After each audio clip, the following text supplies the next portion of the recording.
اب جب کہ زرش تمہاری اصل ضد تھی، سمیان اور میں اس کے نام سے دستبردار ہو گئے ہیں، تو تمہیں بھی اب اپنے آپ پر کنٹرول کرنا ہوگا۔ زرش اس گھر میں اتنی ہی اہم ہے جتنی کہ میرے لیے فرح ہے۔ وہ نہ صرف اس گھر میں آیا کرے گی بلکہ جب چاہوں گا میں اسے یہاں لے کر آؤں گا۔ جتنا دعویٰ تمہیں یہ اپنے گھر کا ہے اس سے بڑھ کر دعویٰ کرنے کے حقدار وہ ہے۔ اب اگر وہ کبھی یہاں آیا کرے تو تمہیں اپنے اوپر کنٹرول رکھنا ہوگا۔ اس گھر کو تمہارے اپنے گھر کی میں صرف یہی گارنٹی دے سکتا ہوں۔ انہوں نے طاہرہ بیگم کو گنگ کر دیا۔ وہ لب بینچے تنفر بڑی آنکھوں سے سعید احمد کو دیکھنے لگے جو آنکھوں پر بازو رکھ کر سیدھے لیٹے ہوئے تھے۔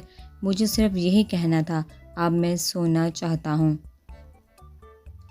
چاہو تو لائٹ آف کر کے باہر جا سکتی ہو۔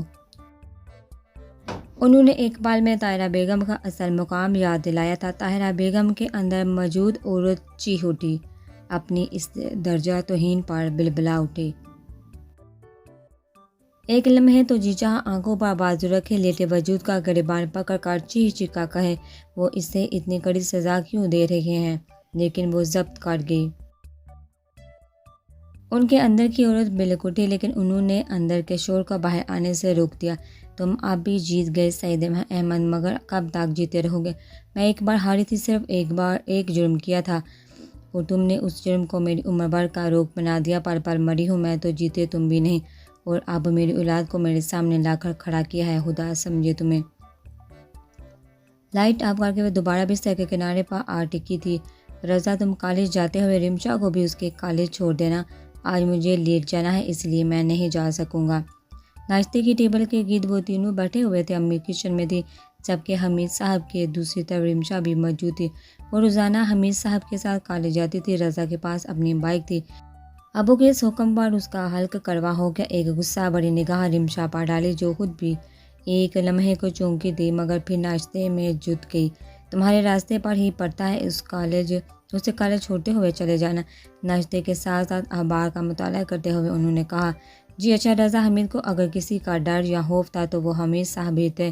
وہ ان کی اکلوتی اور لاڈلی اولاد ضرور تھا مگر مکمل طور پر ان کے کنٹرول میں تھا۔ اس کی ہر جنبش پر ان کی نظر رہتی تھی۔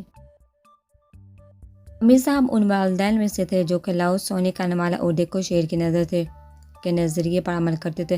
رضا دوسروں کے سامنے لاکھ پر مار لے، لیکن جہاں باپ کی ایک نظر اس پر پڑتی سارا غصہ، نفرت اور اشتعال انگیزی صابن کے جاگ کی طرح بیٹھ جاتی۔ وہ ان سے بہت ڈرتا تھا۔ اس وقت بھی رمشا سے دل میں لاکھ نفرت تھی، لیکن زبان سے سعادت مندی دکھا گیا۔ میں بائک نکال رہا ہوں، تم ناشتہ مکمل کر کے آ جاؤ۔ رمشا پر ایک تلخ سی نگاہ ڈال کر وہ باہر نکل گیا۔ رمشا کالج خیر خیریت سے پہنچنے کی دعا کرتے ہوئے اپنے کمرے کی طرف لپکی۔ وہ اپنا بیگ اور چادر لپیٹ کر باہر آئی تو رضا بائک سٹارٹ کر چکا تھا۔ بیٹھو لہجے میں سخت بیزاری تھی۔ رمشا کا جی چاہا کہ جانے سے انکار کر دے، لیکن وہ خون کے گھونٹ پیتی بیٹھ گئی۔ پیچھے ہٹ کر بیٹھو۔ بائک پر بیٹھتے ہوئے وہ ذرا سی ٹچ ہو گئی تو رضا حمید پھنکار اٹھا، کیا مصیبت ہے؟ مجھے نہیں جانا تمہارے ساتھ۔ رمشا کو رضا کا انداز بے انتہا ہتک آمیز لگا۔ وہ کون سا جان بوجھ کر اس کے سر منڈی جا رہی تھی جو وہ اسے برداشت بھی کرتی۔ ایک دم بڑھ کر انکار کر دیا، میرے پاس تمہارے ناز برداریوں کے لیے وقت نہیں ہے۔ بیٹھنا ہے تو بیٹھو، اس نے بھی چیخ کر کہہ دیا۔ رمشا کی جی چاہ کے اندر جا کر انکل کو اس کے بیٹے کا انکار پہنچا کر ساری سعادت مندی کے پول کھول دے۔ مجھے بھی کوئی شوق نہیں ہے تمہاری باتیں سننے کا۔ زیادہ ہی تکلیف ہو رہی ہے تو آرام سے جا کر اپنے والد صاحب کو انکار کر دو۔ میں نے تم سے لفٹ نہیں مانگی تھی۔ وہ تنفر سے تن فن کرتی دور جا کر کھڑی ہوئی۔ رضا حمید نے بے بسی سے دیکھا، پوری آفت یہ لڑکی۔ رمشا میرے پاس وقت نہیں ہے، مجھے پہلے ہی دیر ہو رہی ہے۔ وہ سچ ہو گیا۔ رمشا نے بنا کر دیکھا، پلیز بیٹھو۔ حمید صاحب کی ڈانٹ کا خیال تھا ورنہ وہ اس کو یوں ہی چھوڑ کر جا سکتا تھا۔ اس کی ذمہ داری حمید صاحب کے ذمہ تھی نہ کہ اس کے، لیکن وہ جا نہیں سکتا تھا اور حمید صاحب کے سامنے ہاں کر چکا تھا۔ سنا نہیں تم نے کیا کہا ہے؟ میں نے اسے اپنی جگہ سے ٹس سے مس نہ ہوتے دیکھا۔ رضا جنجلا گیا۔ رمشا کو یک گو نہ سکون ملا۔ وہ کم از کم اس کے برابر کی تو تھی۔ وہ بلا کیسے اتنی آسانی سے اس کی تلخی برداشت کر لیتی؟ میرے ساتھ انسانوں کی طرح بات کیا کرو۔ ہر وقت تمہارا رویہ برداشت کرنا میرا کام نہیں ہے۔ کسی دن میں نے انکل کے سامنے جا کر یہ کہہ دیا تو پھر بھگتنا۔ اکڑ دکھانے سے وہ بھی باز نہیں آئی تھی۔ رضا کا دل چاہا کہ اسے سر پھری منہ پھٹ بدتمیز لڑکی کو اٹھا کر کہیں پھینک دے۔ تمہیں کالج نہیں جانا؟ اس کی بکواس کے جواب میں اپنے غصے کو پیتے ہوئے اس نے تحمل سے کہا۔ جانا ہے۔ وہ آرام سے اسے دبا کر اس کے پیچھے دوبارہ آ بیٹھی۔ اس دفعہ بیٹھتے ہوئے اس نے جان بوجھ کر رضا کے کندھے پر ہاتھ رکھا۔ رضا بنا اٹھا، اندر سے اٹھنے والے تنفر پر مشکل قابو پایا، ورنہ دل چاہ رہا تھا کہ اس بددماغ لڑکی کو کسی کھائی میں جا گرے جہاں سے دوبارہ وہ کبھی اسے دکھائی نہ دے۔ رضا نے تیزی سے بائک گیئر سے نکالی۔ انتہائی تیز سپیڈ کے ساتھ وہ گاڑی چلا رہا تھا۔ ماری گھبراہٹ کے رمشا کا دم نکلنے لگا۔ رضا بائک آہستہ کرو ورنہ میں گر جاؤں گی۔ رضا کے کندھے کو سختی سے پکڑے وہ اس کے کان کے قریب چلائی۔ رضا نے سپیڈ کم کرنے کی بجائے مزید تیز کر دی۔ صبح کے وقت ہر کوئی آفس، اسکول، کالج کے لیے نکل رہا تھا۔ مصروف شاہراہ تھی۔ رمشا خوف سے زرد پڑنے لگی۔ یا اللہ کہیں بائک کو نہ دے مارے، وہ دل ہی دل میں بولنے لگی۔ رضا کے لیے رمشا کی ایک پل کی موجودگی برداشت کرنا مشکل تھا کہ جا کے وہ اپنے اتنے قریب بٹھا کر اتنی دیر سے ضبط کر رہا تھا۔ وہ جلد از جلد اس مصیبت سے جان چھڑانا چاہتا تھا۔ ایسے میں اس نے رمشا کی چیخ پکار پر بھی کوئی دھیان نہ دیا۔ بائک جیسے ہی کالج کے سامنے رکی، رمشا نے صحیح سلامت پہنچانے پر خدا کا شکر ادا کیا تھا۔ مجھے لینے کون آئے گا؟ بائک سے اتر کر اس نے پوچھا۔ رضا نے دوبارہ بائک سٹارٹ کر کے ایک نظر اسے دیکھا۔ مجھے کیا پتا، پوچھ لیا ہوتا اپنے انکل صاحب سے۔ ایک زہر بڑی کٹہلی نگاہ کالج یونیفارم میں ملبوس وجود پر ڈالی۔ رمشا لب بھیج کر رہ گئی، مگر واپسی کی پریشانی ابھی سے ہونے لگی۔ پھر میں گھر کیسے جاؤں گی؟ اس نے پریشانی سے پوچھا۔ مجھے کیا پتا؟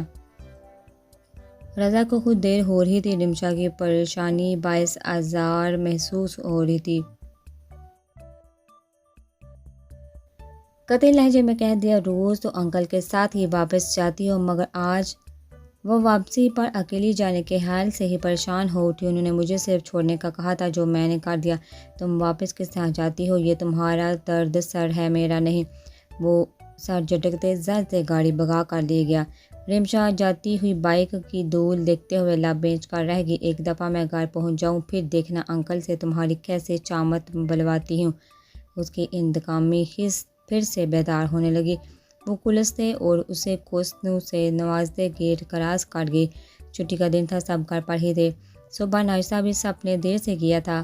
سعود احمد چھٹی کا سارا دن فیملی کے ساتھ ہی گزارتے تھے۔ اگر کبھی موڈ بنا تو ڈنر باہر کر لیتے تھے۔ ماما اسپیشل قسم کا لنچ تیار کر رہی تھی۔ نوشین کو ماما نے اپنے ساتھ لگایا ہوا تھا، بقول زرش کے اس کی ٹریننگ ہو رہی تھی، کیونکہ بی اے کے فوراً بعد نوشین کی شادی کر دینے کا ارادہ تھا۔ اس لیے ماما اسے گھریلو کاموں میں زیادہ الجھائے رکھتی تھی۔ ان کا خیال تھا کہ ابھی جو سیکھے گی وہ سسرال میں کام آئے گا۔ وہ اسے ہر فن مولا بنانے کا ارادہ رکھتی تھی۔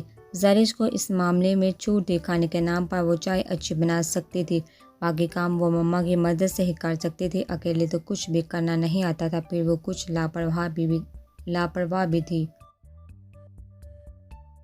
ان کاموں پر خود ہی توجہ نہیں دیتی تھی۔ یہ سوچ کر کہ ماما بابا اسے کون سا ابھی سسرال دھکا دے رہے ہیں، کم از کم وہ MBA کرنے سے پہلے تو یہاں سے جانے والی نہیں تھی۔ پاپا ہمارے کالج میں اگلے ماہ چھٹیاں ہونے والی ہیں، دسمبر ویکیشن۔ اس دفعہ میں نے اور نوشین نے ارادہ کیا کہ ہم لوگ اسلام آباد جائیں گے، عثمان بھائی اور زباریہ بھابھی کے ہاں۔ وہ لاؤنج میں بیٹھتے پاپا سے کہہ رہی تھی، لیکن اس دفعہ تو شاید دسمبر میں میرے پاس وقت نہ ہو۔ پاپا اپنی بزنس مصروفیات کی وجہ سے کم ہی کہیں آتے جاتے تھے۔ یہاں کے آفس کا سارا کنٹرول ان کے ہاتھ میں تھا، جبکہ دوسرے شہروں اور ملک سے باہر کے وزٹ کے لیے تایا ابو اور سمیان بھائی ہی زیادہ جاتے تھے۔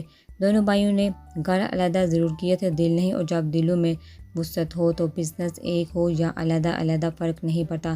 ہمیں نہیں پتا، بس آپ کو اس دفعہ وقت نکالنا ہے، ابھی تو پورا 1 مہینہ باقی ہے، اس لیے میں آپ کو پہلے سے اطلاع دے رہی ہوں۔ آپ نے وعدہ کیا تھا کہ آپ جب بھی فارغ ہوں گے ہمیں اسلام آباد لے کر جائیں گے۔ زرش کا انداز کچھ ضد منوانے والا تھا۔ سعود احمد مسکرا دیا، چلو دیکھتے ہیں، ابھی تو نومبر کا آغاز ہے، دسمبر تک شاید فرصت نکل ہی ہے، انہوں نے سوچتے ہوئے کہا۔ تو زرش نے منہ بسورا جان دی تھی، یہ فرصت کبھی نہیں نکلے گی، ہر بار وہ لوگ کہیں نہ کہیں جانے کا پروگرام بناتے تھے، ہر بار پروگرام فلاپ ہو جاتا تھا۔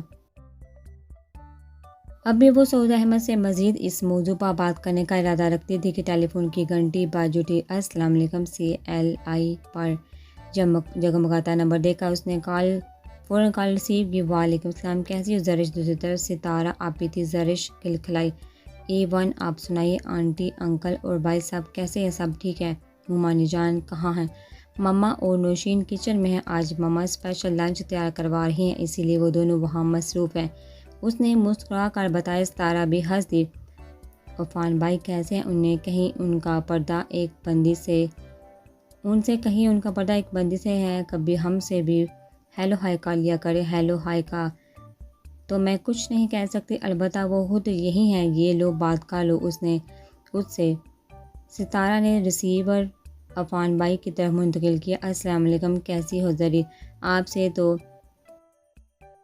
سے تو میں سخت قسم کی ناراض ہوں، اس لیے آپ کی کسی بات کا جواب نہیں دوں گی۔ فوراً حبکی کا اظہار بھی کر دیا۔ ہم سے کیا غلطی ہوگی سالی صاحبہ؟ دوسری طرف بھی عفان تھا، باتوں میں بندے کو رام کرنے والا۔ غلطی یہ ہو گئی کہ کبھی ملاقات تو کیا کال تک کرنے کی بھائی صاحب نے زحمت نہیں کی، ہم ہی خود مل آئیں، آپ کو تو یہ بھی توفیق نہیں۔ زرش لاؤ مجھ سے بات کرواؤ، سعود احمد نے کہا۔ زرش نے ریسیور انہیں تھما دیا، اسے اپنے لڑنے کا پروگرام کٹائی میں ورتا محسوس ہو رہا تھا۔ جیتے رہو، الحمدللہ میں بالکل ٹھیک ہوں، تمہاری آنٹی بھی فریش ہے۔ زرش صرف انہیں سن رہی تھی۔ ہاں بالکل A1، ہارون آغا سے کہو نا کسی دن ہمارے ہاں بھی چکر لگائے، پوری فیملی کے ساتھ تفصیلی ملاقات کیے کافی دن ہو گئے ہیں۔ ہاں بیٹا، کام تو واقعی بہت ہے، کام ہی نکلنا ہوتا ہے، لیکن اگر آج تم لوگ فارغ ہو تو آ جاؤ، تمہاری آنٹی اچھا سا لنچ تیار کروا رہی ہیں، انہوں نے لگے ہاتھوں دعوت بھی دے ڈالی۔ زرش ہنسی، اچھا بات کرواؤ ہارون سے، وہ اب ہارون انکل سے بات کر رہے تھے۔ زرش یک طرفہ گفتگو سنتی رہی۔ پاپا نے ریسیور رکھا تو اس نے فوراً پوچھا، ہارون انکل فیملی سمیت آ رہے ہیں؟ ہاں، تم ذرا اپنی مما کو ادھر بھیجو۔ زرش فوراً کچن کی طرف گئی۔ مما پاپا آپ کو بلا رہے ہیں، اس نے اطلاع دی۔ مما چکن روسٹ کر رہی تھی، 1 منٹ کو رکیں، انہوں نے ہارون انکل کو پوری فیملی کے ساتھ انوائٹ کیا، میرا خیال ہے عفان بھائی بھی آ رہے ہیں، اس نے نئی خبر بھی دی۔ اچھا، ماما نے حیرت کا اظہار کیا، پھر انہوں نے نوشین کو دھیان سے کام کرنے کا کہہ کر لاؤنج کی ڈالی، وہ نوشین کے سر ہو گئی۔ تم بھی ذرا اپنا حلیہ سنوار لو، عفان بھائی بھی آ رہے ہیں، وہ تمہیں ماسیوں والے حلیے میں دیکھ کر ہو سکتا ہے منگنی کو ہی خیر بات کہہ دے۔ زرش کا ستانے کا موڈ تھا۔ نوشین نے چکن روسٹ برتن میں نکال کر نیپکن سے ہاتھ صاف کرتے ہوئے اسے گورا۔ کہتے ہیں شکل اچھی نہ ہو تو بات ہی اچھی کر لیا کرتے ہیں۔ وہ کیبن سے بیسن نکال کر پلٹی تو زرش ہنس دی۔ خیر شکل تو ماں بدولت کی لاکھوں میں ایک ہے، جو دیکھے دیکھتا ہی رہ جائے، البتہ تمہارے متعلق فکر مندی رہتی ہے، پہلی اللہ نے روح پورا دیا ہے، اوپر سے کچن کی ماں سی لگ رہی ہو۔ نوشین کا رنگ ہلکا گندمی تھا، لیکن سرختا خوبصورتی میں وہ ہادیہ اور زرش سے کسی بھی طور کم نہ تھی۔ نوشین کو اکثر کمپلیکس رہتا تھا کہ اس کا کلر زرش اور ہادیہ کی طرح سفید کیوں نہیں، گندمی سرخی مائل کیوں ہے، ایسے میں زرش اسے خوب ستاتی تھی۔ اب بھی اس نے کہا تو نوشین کو فکر ہوئی، واقعی زرش اس وقت میرا کلر بہت گندمی ہو رہا ہے، وہ اپنے کلر کے معاملے میں بے حد حساس تھی۔ زرش کی ہنسی نکل گئی، واقعی بہت، عفان بھائی ایک نظر دیکھ لیں تو فوراً شادی کے لیے مچل اٹھے، مرو تم۔ نوشین نے پاس پڑا کپ گیر اٹھا کر زرش کے بازو پر کھینچ مارا، پھر ہجل سی ہوگا ہنس دی۔ یاسمین، یہ بیسن چھان کر گھول دو، مچھلی کے کتلوں پر لگانا ہے، بیسن والی مچھلی فرائی کرنی ہے، اب تو مہمان بھی آ رہے ہیں، ہو سکتا ہے ماما 1-2 ڈش اور بھی بنا دے۔ یاسمین آٹا گوندھ کر فارغ ہوئی تھی، نوشین کے کہنے پر فوراً بیسن گھولنے لگی۔ یاسمین، نوشین، زرش جلدی ہاتھ چلاؤ، تمہارے پاپا نے پوری فیملی کو انوائٹ کیا ہے، ستارہ، قادر اور عفان بھی آ رہے ہیں، اچھا سا کھانا ہونا چاہیے۔ ماما پاپا سے ساری معلومات لے کر دوبارہ کچن میں چلی ہیں، آتے ہی جلدی مچا دی۔ مجھ سے یہ سارا کام نہیں ہوگا، سلاد بنا سکتی ہوں، برتن دھو سکتی ہوں، کیبن سے نکال کر ٹیبل سجا سکتی ہوں، لہسن پیاز چھیل سکتی ہوں، اور نہیں۔ زرش ماما سے اپنا نام سن کر فوراً بدکی ایک دم عذر پیش کیا، چلو بس کرو، یہی بہت ہے، اس کے بعد باقی گھر کو بھی دیکھنا ہے، چھٹی کی وجہ سے یوں ہی الٹا پڑا ہے۔ ماما جلدی ہاتھ چلانے لگی تھی، مہمانوں کے آنے تک تقریباً کچن کا سارا کام مکمل تھا۔ گھر کی ڈسٹنگ یاسمین نے کی تھی، سجاوٹ نوشین اور زرش دونوں نے مل کر ہی کی تھی۔ ماما دیگر کام دیکھتی رہی۔ ادھر ہارون انکل کی گاڑی گیٹ سے اندر داخل ہوئی۔ نوشین اپنے حلیے سے گھبرا کر اپنے کمرے میں گھس گئی۔ مہمانوں کو ماما اور پاپا دونوں نے ریسیو کیا۔ زرش کا بھی حلیہ خراب تھا لیکن اسے تو قطعاً پرواہ نہیں تھا۔ انکل آنٹی قادر بھائی، ستارہ آپی کے ساتھ عفان بھائی بھی تھے۔ سب سے سلام دعا کر کے وہ کمرے میں کپڑے چینج کرنے چلی آئی تھی۔ کپڑے چینج کر کے وہ کچن میں پہنچی تو نوشین یاسمین کی مدد سے چائے کے لوازمات ٹیبل پر سجا چکی تھی۔ White and sky blue suit میں نوشین کی گندمی سرخی مائلڈ رنگت تما رہی تھی۔ زرش نے نزو ہی نزو میں سراہا۔ زبردست، عفان بھائی کی خیر نہیں، اس نے زبان سے بھی سراہا۔ نوشین چمک گئی۔ بقومت برتن دوبارہ سیٹ کرتے ہوئے وہ الجھی، چائے کی ٹرالی تم لے کر جاؤ گی، میں تمہارے ساتھ چلوں گی۔ عفان کی وجہ سے وہ اندر جانے سے ہچکچا رہی تھی۔ زرش کو ہنسی آ گئی۔ تمہارا بھی کوئی جواب نہیں؟ آج کل کی لڑکیاں سسرال کے نام پر اترانے لگتی ہیں، ساری شرم و حیا بلائے منگیتر صاحب کے سامنے جا کر تشریف فرما ہوتی ہیں، اور ہماری بنو ہی ہے کہ انہیں شرمانے سے ہی فرصت نہیں۔ سسرال تمہاری ہے اور چائے مجھ سے لے جانے کی گزارش کی جا رہی ہے۔ زرش نے جی بھر کا نوشین کا ریکارڈ لگایا۔ وہ بنا کر دیکھنے لگی۔ اڑا لو مذاق، جب تم پر ایسا وقت آئے گا پھر پوچھوں گی، اس نے دھمکی دی۔ زرش کھلکھلا کر ہنس دی۔ دفع ہو جاؤ، تمہاری جیسی بہن تو اللہ کسی کو نہ دے، بجائے مدد کرنے کے مذاق اڑا رہی ہو۔ ضرور ہے، میں تو اندر جا رہی ہوں، تم بھی آ جاؤ چائے کے ساتھ۔ وہ اسے ہاتھ لہراتے زج کرتے لاؤنج میں چلی جہاں صاحب براجمان تھے۔ سلام دعا وہ پہلے سے سب کر چکی تھی۔ آرام سے ادب کے ساتھ ستارہ آپی کے ساتھ جا بیٹھی۔ نوشین کہاں ہے؟ ابھی تک آ کر نہیں ملی۔ ستارہ آپی نے پوچھا۔ وہ چائے لے کر آ رہی ہے، دراصل عفان بھائی کی وجہ سے وہ اندر آنے سے شرما رہی ہے۔ مسکرا کر آہستگی سے ستارہ کو بتایا تو ستارہ ہنس دی۔ ہماری نوشین ماشاءاللہ بہت شرمیلی ہے، انہوں نے سراہا۔ کچھ زیادہ ہی، اس نے لقمہ دیا۔ تبھی نوشین یاسمین کی مدد سے ٹرالی گھسیٹتے چلی آئی۔ یاسمین دروازے سے ہی پلٹ گئی۔ باقی کام اب اسے اکیلے ہی کرنا تھا۔ سب ہی نے اسے اندر داخل ہوتے دیکھا۔ السلام علیکم، بغیر ادھر ادھر دیکھے اس نے ایک ہی سلام کیا۔ وعلیکم السلام پرجوش خیر مقدم ہوا۔ نوشین کے ہاتھ پاؤں پھولنے لگے۔ شاید زرش سرو کر دے گی، تم ادھر بیٹھو۔ مسز ہارون آغا نے ٹرالی سیٹ کرتے دیکھا، اسے ٹوکا تو وہ سب کچھ چھوڑ کر ان کے پاس چلی آئی۔ ماما کے اشارے پر زرش نے ٹرالی اپنی طرف گھسیٹ لی۔ ایک ایک کر کے سب کو چائے اور دیگر لوازمات سرو کرنے لگی۔ میں تو کتنی بار ہارون آغا سے کہہ چکی تھی کہ چلیے ہم اپنی بہو سے ملاتے ہیں، مگر ان کو فرصت ہی نہیں مل رہی تھی۔ پچھلے دنوں ستارہ نفیسہ آپا کے ہاں چلی گئی تو میں نے سوچا جب لوٹے گی تو اکٹھے ہی چلیں گے۔ آج کل ہم آنے کا سوچ رہے تھے کہ بھائی صاحب نے خود دعوت دے دی۔ مسز آغا نے ماما کے کبھی چکر نہ لگانے کے شکوے کے جواب میں کہا، فرصت تو یوں سمجھے ادھر بھی نہیں ہوتی، مگر بچوں کی خوشیوں کے لیے وقت نکالنا پڑتا ہے۔ پاپا نے بھی حصہ لیا، جس کے ہاں میں سب نے ہاں ملائی۔ خوشگوار ماحول میں چائے پی کے ڈھیروں باتیں ہو رہی تھی، مختلف موضوعات تھے۔ جب وقت بیتنے کا ماما کو احساس ہوا تو انہوں نے ٹوک دیا۔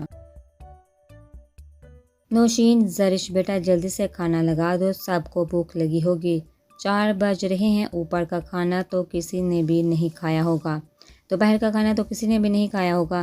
نفیس سی ساڑی میں ملبوس شائستہ بیگم کے انداز و اطوار کی شائستگی دیکھنے کے قابل تھی۔ دونوں بہنیں فوراً اٹھ گئی۔ دونوں کے ساتھ ستارہ بھی چلی گئی۔ ستارہ آپی، عفان بھائی کیسے سوٹ بوٹ ہو کر آئے ہیں، دیکھنے کے لائق ہے نا؟ نوشین شرمیلے انداز میں یاسمین کے ساتھ خاموشی سے برتن میں کھانا نکال رہی تھی۔ زرش کی بات پر شرمیلی مسکراہٹ ہونٹوں پر آ گئی۔ ارے یہ تو کچھ بھی نہیں، وہ تو بارات کا دلہا بن کر آنے پر بازی تھا، میں نے ہی ماموں جان کا ڈراوا دے کر کچھ شرم دلائی۔ وہ اور ستارہ آپی برتن ڈائننگ روم میں لا کر ٹیبل سیٹ کر رہی تھی۔ سنا تم نے نوشین بی بی، اسے کہتے ہیں شرمی، کچھ تو عفان بھائی سے ہی سیکھ لو۔ اس نے پانی کا جگ اور کولڈ ڈرنک کی 1.5 لیٹر والی بوتل نکالتے ہوئے نوشین کو چھیڑا۔ نوشین مزید چمبی تاہم اسے گھورا ضرور۔ مجھے تنگ مت کر ورنہ بعد میں تمہارا جو حشر ہوگا وہ دیکھنا۔ ڈشو اور ڈونگوں میں لوازمات نکالتے ہوئے اس نے زرش کو دھمکی دی، مگر اسے اثر کہاں تھا۔ کبھی کبھار تو نوشین کو چھیڑنے کا موقع ملتا تھا اور وہ اس موقع سے بھرپور فائدہ اٹھا رہی تھی۔ انہی چھوٹے موٹے جملوں کے تبادلے میں کھانا لگایا گیا۔ زرش نے ہی سب کو کھانا لگ جانے کی اطلاع دی۔ بڑوں نے پہلے کھانا ختم کیا، لیکن انکل پاپا کے اٹھتے ہی ماما اور آنٹی بھی اٹھ گئے، باقی وہ پانچوں ٹیبل پر ہی براجمان تھے۔ کھانا بہت زبردست تھا۔ کس نے بنایا ہے؟ نیپکن سے ہاتھ صاف کرتے ہوئے عفان نے زرش کو دیکھا۔ ساتھ ہی نوشین بھی بیٹھی تھی، شرمائی چمپی سی، white and sky blue colour کے اس کی رنگت پر خوب جچ رہا تھا۔ اس نے باغور دیکھا۔ ماما اور آپ کی منگیتر صاحبہ نے مل کر۔ جواب زرش کی طرف سے آیا تھا۔ وہ ہنس دیا۔ شرم کرو، تم سے بڑے آدمی ابھی اس محفل میں موجود ہیں۔ وہ گاہے بگاہے باغور دیکھ رہا تھا۔ نوشین خوبصورت تھی، مگر اس لمحے خوبصورت ترین لگ رہی تھی۔ قادر بائی نے عفان کی چوڑی پکڑ لی۔ عفان پہلے تو چمپا، پھر کھلکھلا کر ہنس دیا۔ تو آپ بھی بھابھی کو دیکھ لیں، میں نے کب منع کیا؟ نوشین نے سر جھکا لیا۔ زرش کی کیکی شروع ہو چکی تھی۔ عفان کی اس دیدہ دلیری پر اس نے وکٹری کا نشان بنا کر داد دی۔ نوشین نے گن اکھیوں سے دیکھا۔ کریم کلر کے سوٹ میں ملبوس وہ وجیحہ اور قابل رشک لگ رہا تھا۔ زندہ دل طبیعت کا مالک تھا، اسی لیے ہر دل عزیز تھا۔ میں نے سوچ لیا۔ کیا؟ زرش نے چونکا پوچھا۔ کہیں کہ نہیں؟ یہی کہ نوشین کے BA کے ایگزامز کے فوراً بعد شادی ہوگی۔ آرام سے نوشین کی آنکھوں میں دیکھتے اس کا سکون غارت کر گیا تھا۔ وہ ایک دم سر جھکا گئی۔ دیکھ لیں اپنے بھائی کی بے شرمی، اپنے منہ سے شادی کی بات کر رہے ہیں دیور صاحب، ستارہ نے اپنے شوہر کو اکسایا۔ کوئی بات نہیں، ایسا برا وقت ہم پر بھی آیا تھا۔ جب یہ بھی بیوی والا ہو جائے گا، سب خواب ملیا میلٹ ہو جائیں گے۔ سر پر ہاتھ رکھ کر رویا کرے گا بچہ۔ وہ کہاں چوکنے والے تھے؟ آخر کو وہ بھی عفان کے ہی بھائی تھے۔ عفان اور زرش تو ہنسنا شروع ہو گئے، جبکہ بھابھی میاں کو گھورنے لگی۔ کیا مطلب ہے؟ یعنی مجھ سے شادی کر کے آپ سر پر ہاتھ رکھ کر رو رہے ہیں؟ ستارہ کا تیور جارحانہ تھے۔ قادر بائی نے مصنوعی ڈرنے کی ایکٹنگ کی۔ اللہ سے ڈرو بیوی، سر پر ہاتھ رکھ کر رونا تو دور کی بات ہے، 8 آنسو رونا بھی کم ہے۔ دیکھ لوں گی آپ کو بھی، ذرا گھر چلیے، ستارہ نے دمکایا۔ کھانا کھایا جا چکا تھا، باقی لوگ بھی اٹھ کے نوشین، ستارہ، یاسمین سب کے نکل جانے کے بعد ٹیبل سمیٹنے لگی۔ اتنی دیر میں زرش چائے تیار کر چکی تھی۔ لاؤنج میں ایک دفعہ پھر محفل جم چکی تھی۔ زرش چائے لے کر آئی تو خوب رونق تھی۔ ہنسی مذاق کہہ کے بہت عرصے بعد ان کے گھر میں ایسا ماحول دیکھنے کو مل رہا تھا۔ زندگی یوں دھڑک رہی تھی۔ اگر ان لمحوں میں ہادی اور تایا جان کی فیملی بھی ہمارے ساتھ ہوتی تو اس محفل کا رنگ ہی اور ہوتا۔ سب کو چائے سرو کرتے ہوئے زرش کی ذہنی روح اس طرف بھٹک گئی۔ دوپہر میں سونے کے بعد نہا کر وہ ہاتھ سے فریش ہو گئی تھی۔ طاہرہ بیگم بڑے عرصے بعد بڑے ماموں کے ہاں گئی تھی۔ وہ وہاں کم ہی جایا کرتی تھی، 3-4 ماہ بعد اب گئی تھی۔ سعید احمد ایک دوست کے ہاں چلے گئے تھے۔ سمیان اپنے کمرے میں سو کر وقت گزار رہے تھے۔ علی کا میچ تھا۔ تھوڑی دیر پہلے نہا کر اپنے ساز و سامان سمیت وہاں چلا گیا تھا۔ فرح نے کھانا کھا کر اپنے لیے چائے بنائی۔ دوپہر آہستہ آہستہ سے پہر میں ڈال چکی تھی۔ وہ لاؤنج کے گلاس وال کے پاس کھڑی ہوئی۔ گلاس وال کی دوسری طرف لان کا منظر بہت دلکش تھا۔ آج کل غیر متوقع طور پر گھر میں سکون تھا۔ امی ابو کے درمیان کوئی جھگڑا نہیں ہو رہا تھا۔ اس دن زرش کے چلے جانے کے بعد اسے ڈر تھا کہ اب امی ابو کے درمیان ضرور کی جھڑپ ہوگی، مگر بچت رہی تھی۔ اس کے بعد سمیان بھائی سے پتہ نہیں ابو کی کیا گفتگو ہوئی تھی۔ امی ابو کے درمیان کی کشیدگی جو مہینوں چلتی تھی، ایک بے نام موسم کی ذات میں آ چکی تھی۔ ابھی رات کی ہی تو بات تھی جب ابو نے اسے امی کو کمرے میں بھیجنے کا کہا تھا۔ پتہ نہیں دونوں میں کیا بات ہوئی تھی۔ وہ یہ سوچ کر ساری رات پریشان ہوتی رہی۔ ابھی کسی بھی لمحے دونوں کے جھگڑے کی آواز کمرے سے باہر آنے لگی۔ صبح دونوں کے جھگڑے کھوجتے ہوئے بھی وہ کسی جھگڑے کا سراغ نہ پا سکی۔ امی نے خود ابو کے لیے ناشتے کی ٹرے تیار کی۔ سمیان بھائی کے ساتھ بھی امی کا رویہ ہنسا پیار سمیٹے ہوئے تھا۔ آج سے عرصے بعد وہ خالص ماؤں والے انداز میں دکھائی دے رہی تھی۔ نہ جانے کیا ہونے والا تھا، لیکن فرح کو امی پر بہت پیار آ رہا تھا۔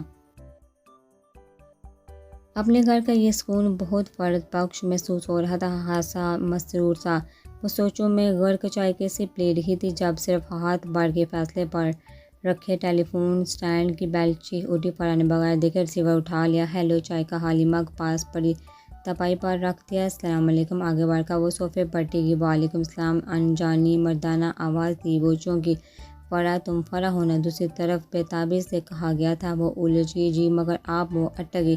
تھینک گاڈ تم نے ریسیو کیا ورنہ میری انگلیاں تھک گئی تھی یہ نمبر ملاتے ملاتے۔ ہر بار تمہاری کوئی ملازمہ یا پھر والدہ کال ریسیو کرتی۔ از حد بے تکلفی سے کہا جا رہا تھا۔ فرا تو اپنی جگہ ساکت اور سامن سی رہ گئی۔ لمحے کے ہزارویں حصے میں وہ کال کرنے والے کو جان گئی تھی۔ اس درجہ بے تکلفی اور اپنائیت وہ کئی ثانیے حرکت بھی نہ کر سکی۔ آپ ہوش آیا بھی تو زبان الفاظ ادا نہ کر پائی۔ کتنا شوق تھا مجھے تمہاری آواز سننے کا۔ آج میرا دل کہہ رہا تھا کہ یقیناً کال تم ہی ریسیو کرو گی۔ دیکھ لو جذبے سچے ہونے چاہیے، شدت ہونی چاہیے، ہر چیز ممکن ہو سکتی ہے۔ دوسری طرف نہ جانے کون سا سحر بھونکا جا رہا تھا۔ فرا تو مبہوت سی تھی۔ تم کچھ نہیں کہو گی، کچھ تو کہو۔ تمہیں نہیں پتہ تمہاری آواز میرے اندر کیسے رس گھولتی ہے۔ تمہارا سحر مجھے سونے نہیں دیتا، ساری ساری رات جگاتا ہے۔ فرا کو لگا وہ اس منتر کے حصار میں مقید ہوتی جا رہی ہے۔ تم ای میل کا جواب نہیں دیتی، اب بھی خاموش ہو۔ پلیز فری کچھ تو کہو پلیز۔ فرا کو لگا اس کے اندر کی لڑکی بس لے جانے کو ہے۔ آپ کون ہیں؟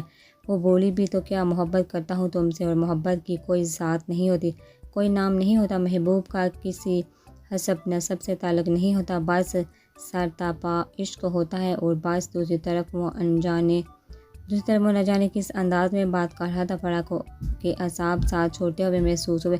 پلیز میرا پیچھا چھوڑ دیں، میں نہیں جانتی آپ کو، میرا صرف ایک جرم تھا، میں نے آپ کی میلز کا جواب دیا تھا، اب وہ سلسلہ میں ختم کر چکی ہوں، میں کسی پرنس کو نہیں جانتی، پلیز یہاں کال مت کیا کریں۔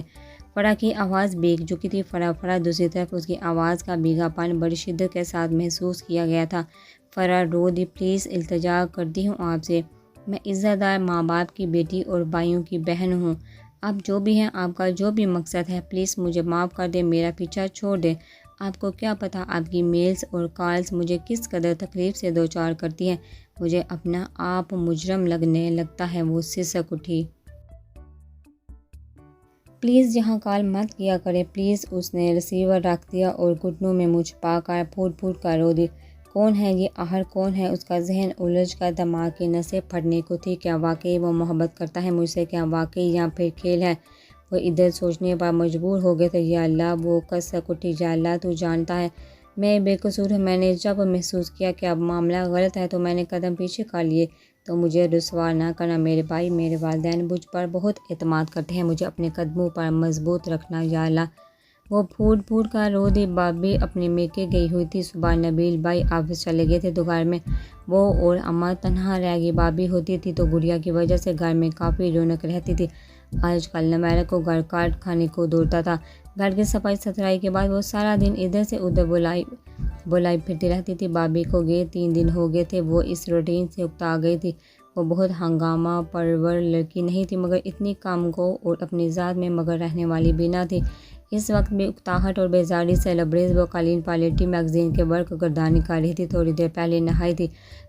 گرین کنٹراسٹ شیڈ والے لباس میں وہ کافی فریش لگ رہی تھی۔ اس سے کچھ فاصلے پر اماں بیٹھی دال چن رہی تھی۔ رات میں ان کا یہی پکانے کا ارادہ تھا۔ وہ فارغ بیٹھنے کے بجائے ابھی سے چننے لگ گئی تھی۔ نویرہ نے منع بھی کیا تھا کہ بہت کالے گی، وہ کچھ کریں، مگر ان سے بھی فارغ نہیں بیٹھا جاتا تھا۔ اس کے منع کرنے کے باوجود وہ ڈبوں سے دال نکال آئی۔ کال بیل بجی تو نویرہ نے سر اٹھا کر اماں کو دیکھا۔ گیٹ کھولنے کی ذمہ داری اماں یا نبیل بھائی کی تھی۔ ان کی غیر موجودگی میں وہ اور بابی یہ کام سر انجام دیتی تھی۔ میں دیکھتی ہوں۔ اماں اٹھ کر باہر چلی گئی تھی۔ نویرہ یوں ہی کوہنیاں قالین پر ٹکائے لاپرواہ انداز میں لیٹی میگزین دیکھتی رہی۔ آؤ بیٹا آ جاؤ، نہ جانے اماں کس سے کہہ رہی تھی۔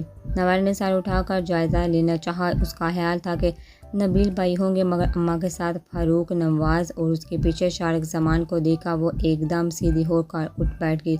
السلام علیکم۔ شارق زمان اور نواز نے بیک وقت سلام کیا۔ نویرہ نے سر کے اشارے سے جواب دیا اور ارد گرد دیکھنے لگی۔ پتہ نہیں وہ دوپٹہ کہاں ہے۔ وہ اٹھ کر ادھر ادھر ہو کر دوپٹہ تلاش بھی نہیں کر سکتی تھی۔ یا اللہ، پہلی دفعہ اسے حقیقتاً خود پر شرمندگی محسوس ہوئی۔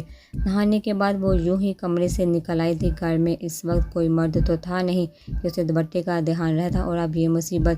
شارق زمان نے دلچسپی سے دیکھا۔ بغیر دوپٹے کے کنفیوز، گھبرائی، شرمائی سی نوائرہ قابل توجہ تھی۔ وہ پہلی دفعہ اس لڑکی کا یہ روپ دیکھ رہا تھا۔ دل ایک دم اچھل کر حلق میں آ گیا۔ بغیر دوپٹے کے شرمائی، گھبرائی، بجھی تھی، جاگتی قیامت تھی۔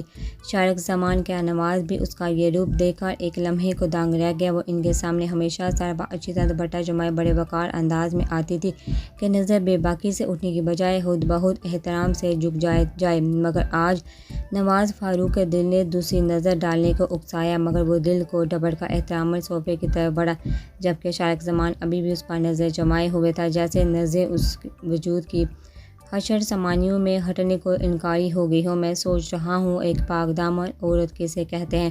اپنی یہی آواز ہر وقت اس کے تعاقب میں دوڑتی تھی، اور اب پاک دامن عورت کا یہ کون سا روپ تھا؟ وہ ایک دم نظر جھکا گیا، دل میں احترام جاگا۔ بیٹھو بیٹا، کھڑے کیوں ہیں؟ اماں نے لاؤنج کی تمام لائٹیں آن کر دی۔ شارق نواز سامنے والے صوفے پر بیٹھ گیا، اس طرح کہ نوائرہ عقب میں ہو گئی۔ نوائرہ نے شکر ادا کیا۔ میگزین سینے سے لگائے بغیر ادھر ادھر دیکھے اس نے ناک کی سیدھ میں چلتے اپنے کمرے میں آ کر ہی دم لیا۔ یا اللہ، کوفہ سے اس کا برا حال تھا، کبھی ایسا نہیں ہوا تھا کہ وہ اس سولیے میں کسی کزن، چچا وغیرہ کے سامنے آ جائے۔ نبیل بھائی کے سامنے کبھی کبھار دوپٹے کا خیال نہیں رہتا تھا، مگر کندھوں اور سینے پر پھیلا ہوتا تھا۔ رضا حمید سے وہ لاکھ بے تکلف تھی، مگر اس سے بھی بے تکلفی کے باوجود اس کے سامنے بغیر دوپٹے کے کبھی نہیں آئی تھی، اور اب دوپٹہ بستر پر پڑا ہوا تھا۔ اٹھا کر اس نے کندھوں پر پھیلا لیا، آئینے کے سامنے کھڑی ہو کر ہیئر برش کو جلدی بالوں میں پھیرنے لگی۔ لمبے گھنے سیاہ بال ریشم کی طرح ملائم تھے۔ بالوں کا جوڑا بنا کر ہیئر پن لگائی، اس نے دوپٹہ اچھی طرح سر پر جمایا۔ کیا ضرورت ہے مجھے بغیر دوپٹے کے کمرے سے نکلنے کی؟ ایک نظر خود کو آئینے میں دیکھتے ہوئے اس نے خود کو کوسا۔ یہ شارق بھائی بھی کتنے عجیب ہیں، پہلے کبھی کوئی تعلق نہیں تھا، نہ ملنا، نہ ملانا، نہ ہنسنا، نہ بولنا، اور کیسے ایک دم بدلنے لگے ہیں۔ اور وہ دیکھتے کیسے ہیں، پہلے تو کبھی واسطہ نہیں پڑا تھا، اتنے تو آدم بیزار تھے، مگر اب ایک دفعہ نظر اٹھے تو جھکتی نہیں ہے۔ ابھی کیسے منہ پھاڑ کے دیکھ رہے تھے، جیسے پہلی دفعہ دیکھ رہے ہوں۔ شارق زمان کی نگاہوں سے اسے الجھن سے ابھی تک محسوس ہو رہی تھی، یوں لگ رہا تھا کہ جیسے ابھی بھی ان کی نگاہیں اس کے وجود کا طواف کر رہی ہوں۔ کوفہ سے برا حال تھا۔ نوائرہ بیٹا کہاں ہو؟ کمرے سے باہر اماں کی پکار سنائی دی تو وہ اپنے خیالوں سے چونکی۔ جی اماں، وہ ایک دم دروازے میں آئی۔ شارق اور نواز آئے بیٹھے ہیں، کھانے پینے کے لیے کچھ لاؤ، انہوں نے کہا تو اس نے سر ہلایا، لیکن چہرے کے الجھن رفع نہ ہوئی۔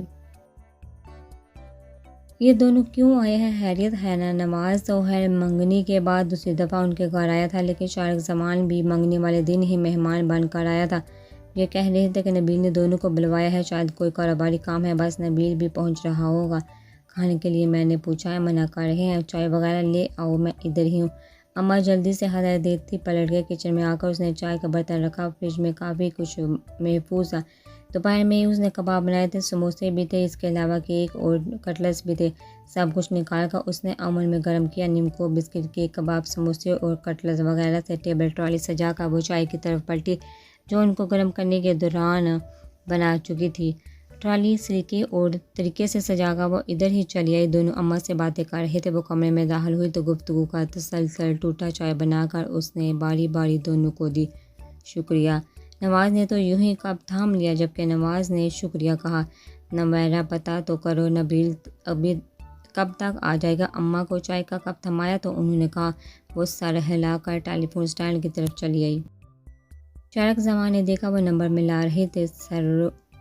سروقد مناسب، سراپا خوبصورت، دلکش حدوحال تھے، سلیقے سے اچھی طرح سراپا دوپٹہ جمایا ہوا تھا، مکمل دھیان اور توجہ سے وہ نمبر ملا رہی تھی۔ شارق زمان غیر اختیاری کیفیت سے لاشعوری طور پر اس سے دیکھا گیا۔ کال مل گئی تھی، وہ دھیمے لب و لہجے میں بات کر رہی تھی۔ آپ کب پہنچ رہے ہیں؟ وہ پوچھ رہی تھی۔ شارق زمان کا پورا وجود کان بن گیا۔ جی دونوں ہی ہیں جی، چائے دے دی ہے میں نے جی، اماں پاس ہی ہیں۔ اچھا جلدی آئیے۔ یک طرفہ گفتگو شارق زمان نے بغور سنی تھی۔ نواز اماں سے باتوں میں مصروف تھا، جبکہ اس کی پوری توجہ اس وجود کی طرف تھی۔ ریسیور رکھ کر وہ پلٹی تو سیدھی نظر شارق زمان کی طرف اٹھی۔ نظروں سے جا ٹکرائے۔ شارق زمان کی آنکھوں میں سلگتی مچلتی ایک عجیب سی کیفیت تھی۔ وہ لگ تک رہ گئی، ایک نگاہ نظر ہٹا کر دوبارہ سے دیکھا تو وہ اسی طرح ہی متوجہ تھا، انتہائی ریلیکس موڈ میں۔ بایاں بازو صوفے کی پشت پر پھیلائے، دائیں ہاتھ میں چائے کا مگ تھامے نوائرہ ایک دفعہ پھر سلگ اٹھی۔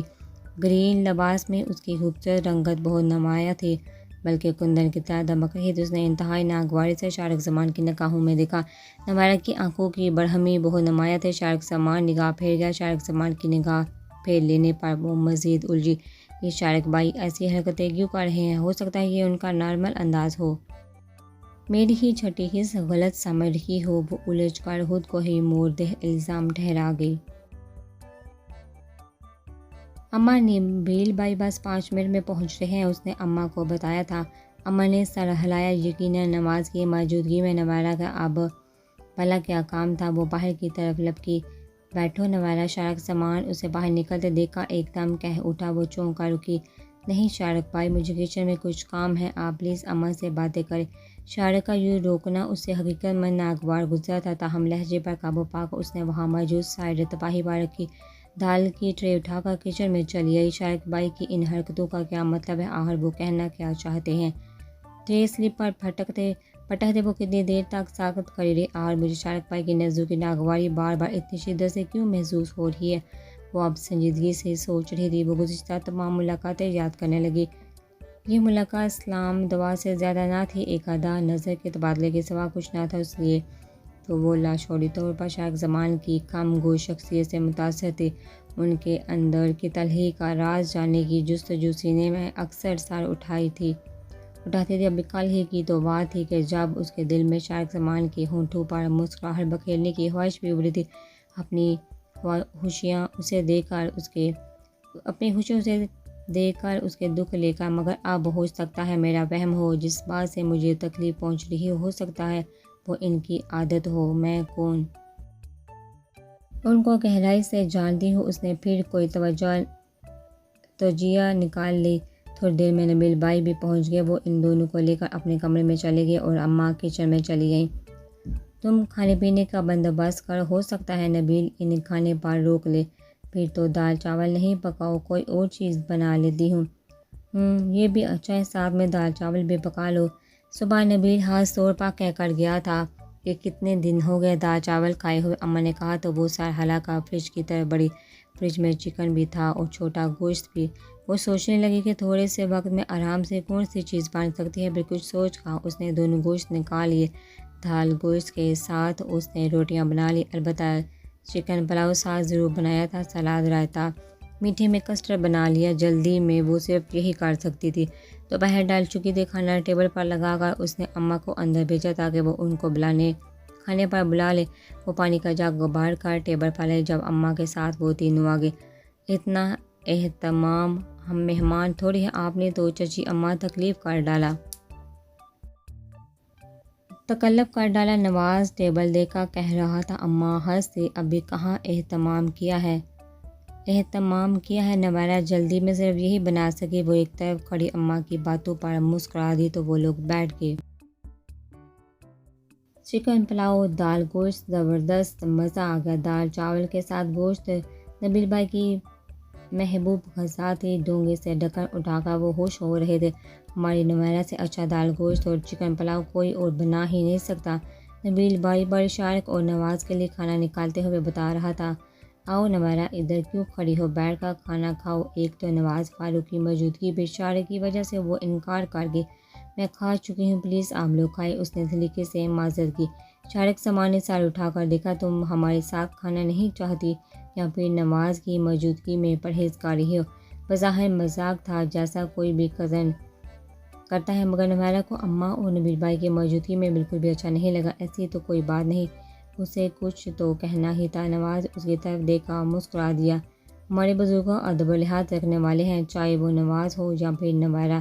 چچا زاد ہونے کی حیثیت سے بھی ایک اٹوٹ تعلق ہے، مگر جو نیا تعلق بنا ہے وہ اپنی جگہ مسلم ہے۔